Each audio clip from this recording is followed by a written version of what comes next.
ছোট্ট বাবুরা যদি ভালো থাকে তার প্যারেন্টসও ভালো থাকে, সোনামণিরা যদি ভালো থাকে পিতামাতারা ভালো থাকে, স্বাচ্ছন্দ্যে থাকে। কিন্তু বাবুদের, সোনামণিদের যদি অসুস্থতা দেখে প্যারেন্টস বা পিতামাতা, তারা কিন্তু অধৈর্য হয়ে যায়, তারা কিন্তু হঠাৎ ডিপ্রেশনে পড়ে যায়, হঠাৎ একটা আতঙ্কের ভিতরে পড়ে যায়। এমতো অবস্থায় কি করা যাবে? অর্থাৎ তাদের মাথায় তখন আর কোনো কাজ করতেছে না। এমতো এরকম একটা সমস্যা ছোট সোনামণিদের, ছোট বাবুদের হঠাৎ করে খিঁচুনি, হাত পা একদম খিচে এই টিটেনাসের মতো, ধনুষ্টঙ্কারের মতো বাঁকা হয়ে যায়, ঝাঁকুনি আসে, কাঁপুনি আসে। এরকম একটা সমস্যা আমরা প্রায় দেখতে পাই। আমরা এর চিকিৎসা দিয়ে থাকি। এর চিকিৎসা এবং এটা কেন হচ্ছে, আপনার করণীয় কি, এই বিষয়ের উপর আমি গুরুত্বপূর্ণ কিছু আলোচনা করব। আপনাকে দেখার আমন্ত্রণ রইল। আপনি দেখলে আপনি বিস্তারিত জানতে পারবেন। আসসালামু আলাইকুম রহমতুল্লাহি ওয়া বারাকাতুহু। আমি ডাক্তার মীর শহীদুল ইসলাম।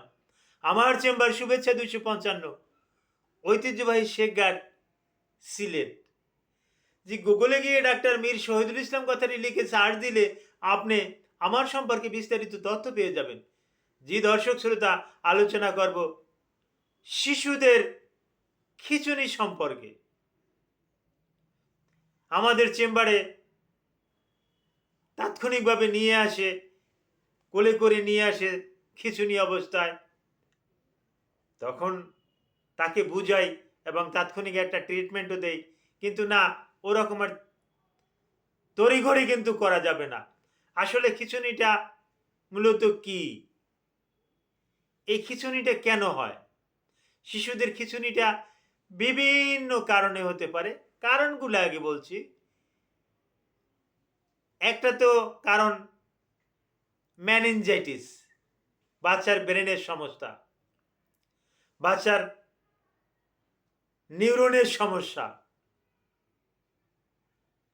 বাচ্চার টেম্পারেচার স্বাভাবিকের চেয়ে অতিরিক্ত বেশি থাকা, অর্থাৎ 103 degree, 4 degree, 5 degree Fahrenheit temperature, জ্বর বেশি,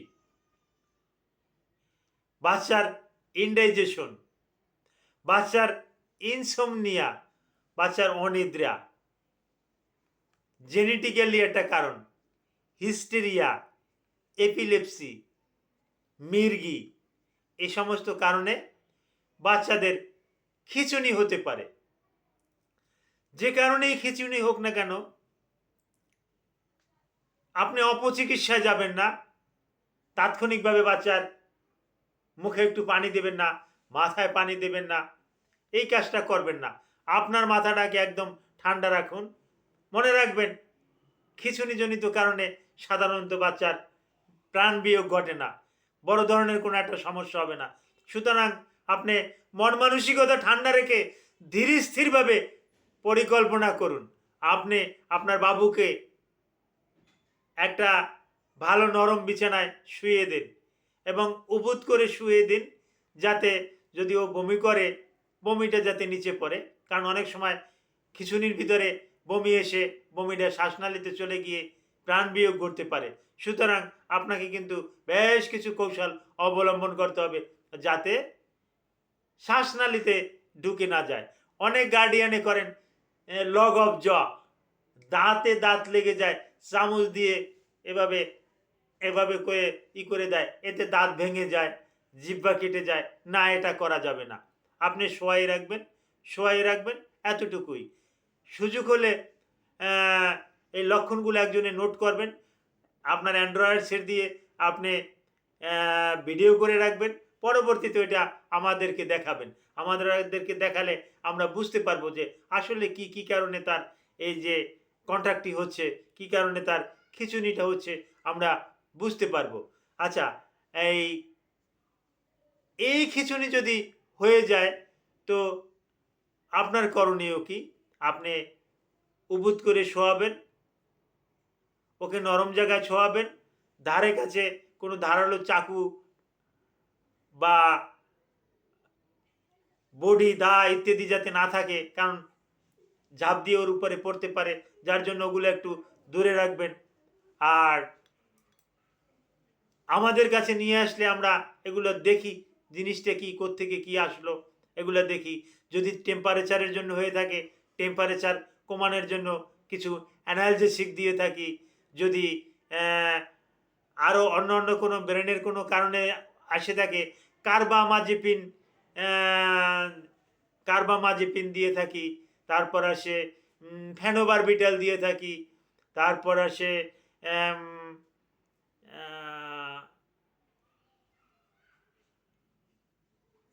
ডাইজিপাম সাপোজিটরিজ ইনজেকশন, এগুলো দিয়ে থাকি।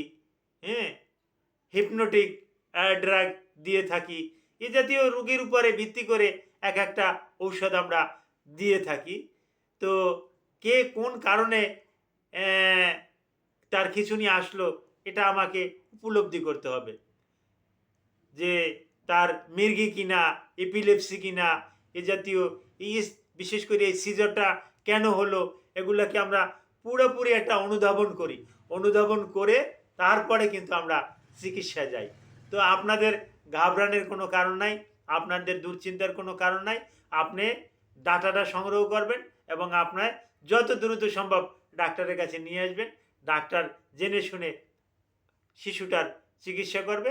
চিকিৎসা করলে একটা ভালো একটা পজিশনে যাবে, আপনাকে কিছু শিখিয়ে দেবে। হ্যাঁ, অনেক অনেক সময় কিন্তু ডিহাইড্রেশনের কারণেও কিন্তু খিঁচুনি হতে পারে। সুতরাং ভয়ের কোনো কারণ নাই। Thank you all.